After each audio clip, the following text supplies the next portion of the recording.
Lesson 6, Cnut the Great. This is the final lesson in the series of lessons in Viking expansion. So our daily learning target today, I can evaluate the impact of Cnut the Great's reign. So this whole lesson is going to focus on the final king, Cnut the Great. At the end of the lesson, you're going to complete an exam question, a 9-marker on all of the Viking kings and their connection to Christianity. So just have that in your head that is what's coming up later. So let's get started then. For your exam, you need to know about each of the following Vikings and their impact on their kingdoms. So it's important to remember that each Viking comes from Denmark. Okay, and we've looked at Harold Bluetooth in a previous lesson, and we've looked at Sven. So now this lesson is going to focus on Cnut the Great. It's also important to note that Harold is the father of Sven, and Sven is the father of Cnut. So they're all related to one another. So in this lesson, we're going to look at the 4 major achievements of Cnut. Okay, we're going to look at those in turn.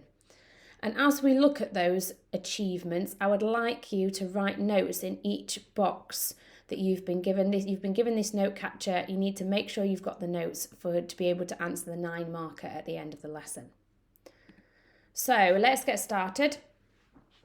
Here's a picture of Cnut from the Viking series on TV.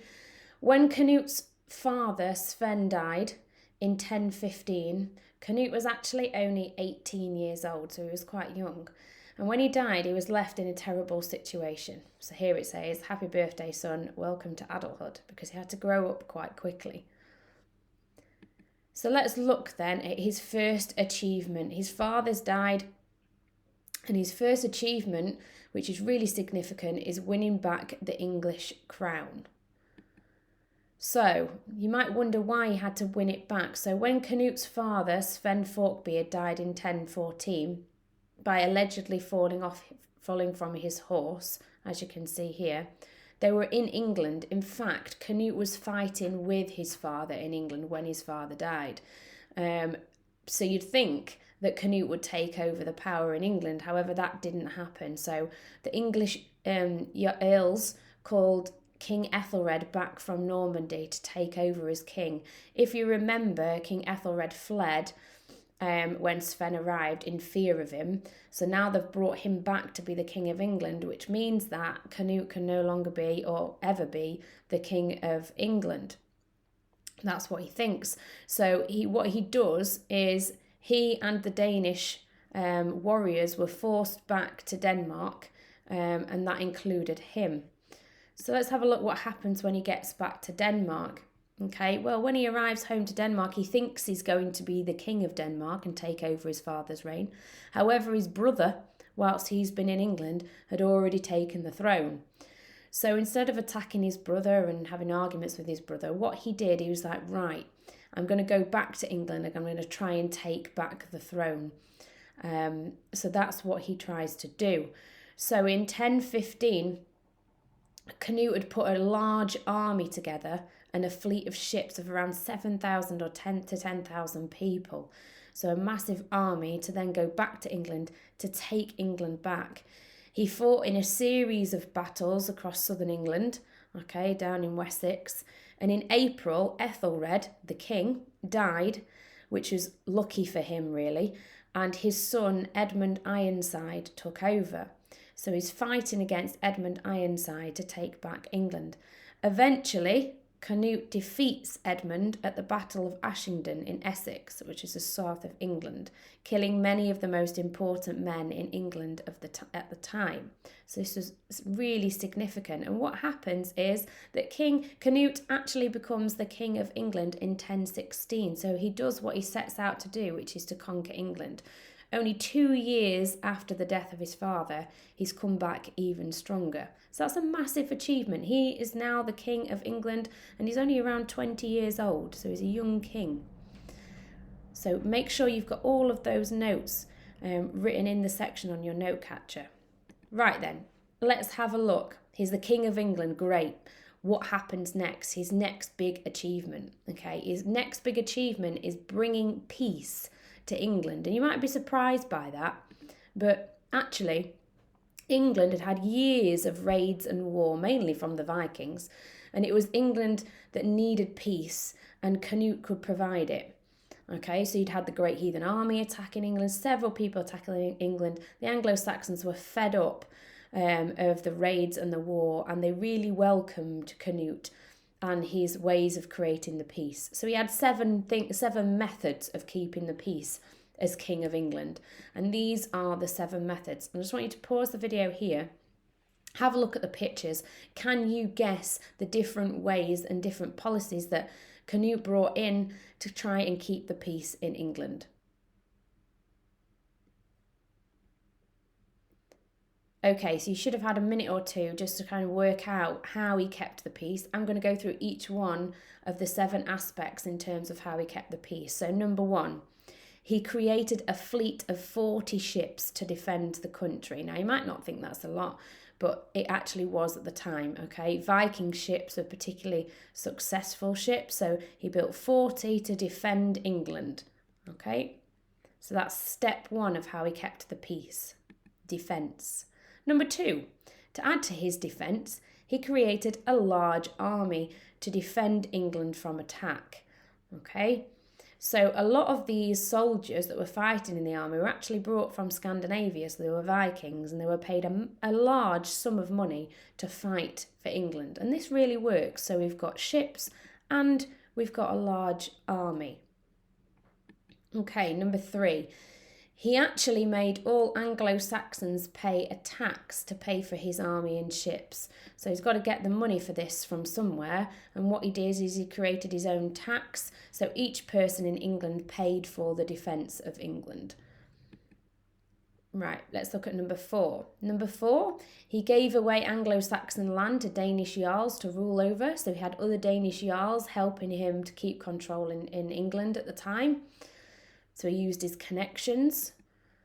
Number 5, this is an important one. He created strict laws. But interestingly about his laws, they were practical, they were understandable. People appreciated these laws, and it helped keep the peace between the citizens of England.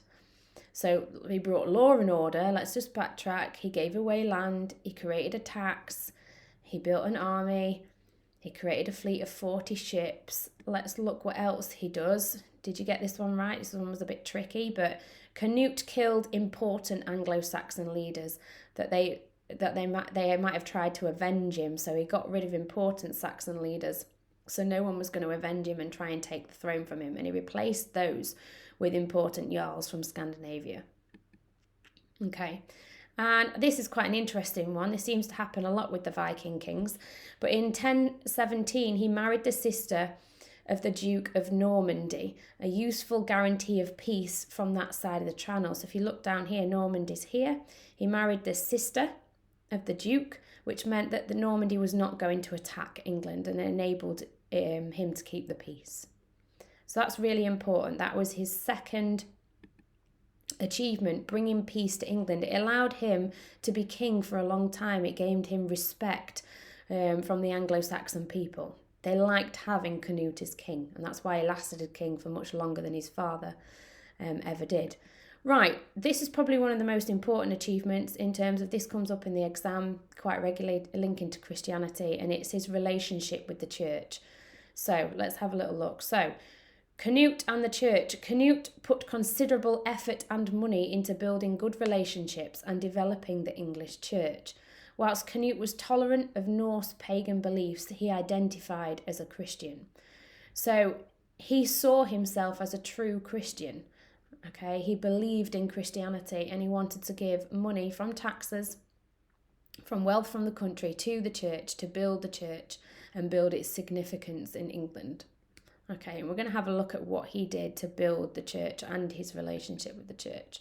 So he developed the church in 4 different ways because his faith was so important to him. So he gave land to the church. They could build monasteries. He also gave important relics to the church. And a relic is an important item, potentially, that people want to come and see. So he gave these to the church. And what that did was, it meant that people wanted to come and visit England because they wanted to visit the relic, which as a counter, as a side point, it meant that it improved trade. So more people coming into the country to see these beautiful relics, and because they were in the country, they were also trading at the same time. So it improved the wealth of the country. So that's land and relics. He stopped the church having to pay any tax, and he built more monasteries. Okay, so he obviously saw the importance of Christianity because he built more Christian churches or monasteries where monks could go and pray and develop their faith. So we look at the consequences of this. You think, well, why? Why did he change? Well, he grew up a Christian, but why did he put so much emphasis on Christianity? That's because he generally was a true Christian. He believed it himself.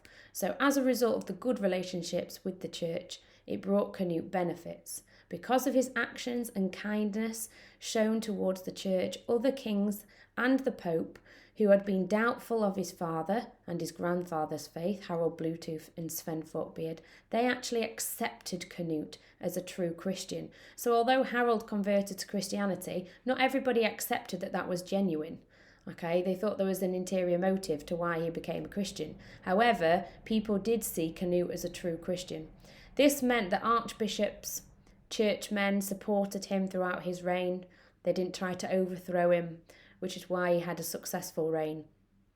Along with the new laws and his armed forces, gave England a period of great stability and peace. And that's the key point. His belief in the church and the actions he created to keep the peace in England meant that he was very successful as a king and created a successful kingdom. So that's okay, and that's all based in England.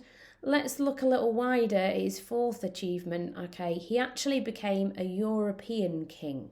Okay, he wasn't just the king of England. So let's have a look here. England was always Cnut's main power base, but between 1018 and his death in 1035, he developed what some historians have called a Northern European or Anglo-Saxon empire. Okay, and you might have a question in your exam about his Anglo-Saxon empire, his empire outside of England. Although he didn't unite them as one country, instead he ruled over them all separately. So have a look at the flags. Can you work out the countries in Europe that he reigned over? Okay, let's have a little look. So if you look at this map, and we looked at one for Harold Bluetooth and Sven Forkbeard, you can see the amount of land that is directly ruled by Cnut. So it's the purple bands that are ruled by him. So you've got England, of course, as his main power base. Then you've got Denmark, because although when he first went back to Denmark, Cnut's brother was the king, Cnut's brother died quite shortly after that. So that meant that when his brother died, he sailed back to Denmark and he took back the throne. And when he took back the throne, he also took a small part of Sweden, as you can see here. So now he has all of England, all of Denmark, and a small part of Sweden. Okay, later on, towards the end of his reign, in 1028, Cnut becomes also the king of the whole of Norway. So now we've got England, Denmark, a part of Sweden, and Norway. Okay, he also has married the sister of the Duke of Normandy, so he's got the peace, he's got allies, okay, across the channel, so they're not going to attack him. So he's in a really safe, secure place. And actually, he also manages to persuade the King of Scotland and the ruler of the Isle of Man to accept him as overlord. So to have him in power of these places as well. So he's working alongside these kings.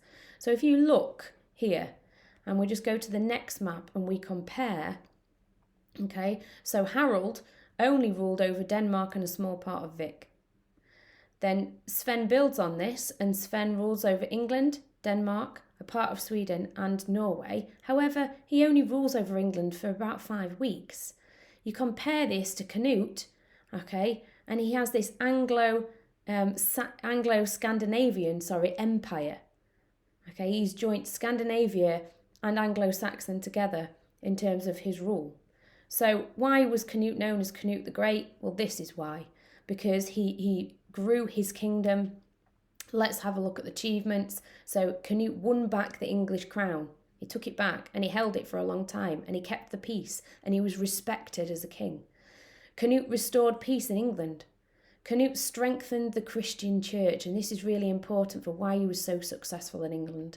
And Cnut created an Anglo-Scandinavian empire. He was the ruler of many different countries.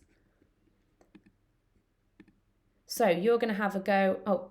So the end of an era, this is actually really important. So Cnut died. You might want to think of what happens at the end. So Cnut dies in 1035, age 40. His sons, unfortunately, did not have the ability to be a great king and lost their father's control of Norway and England. So all the effort that he put in, unfortunately, was lost by his sons. And that then meant that the end of the reign of the Viking Danish kings in England. So that was it. That was the end of the Vikings ruling over England. Cnut was the last Danish king, and that is really important. So what you're going to have a go at doing now is flip your page over. What I want you to do is add in information linking to Christianity, linking to war, linking to trade, and linking to land before you have a go at your 9 marker. This is a really good grid because it's able to compare the different categories. So for instance, you're able to compare Christianity, how Harold Bluetooth influenced Christianity, how Sven was involved with Christianity, and then what Cnut did to strengthen the church.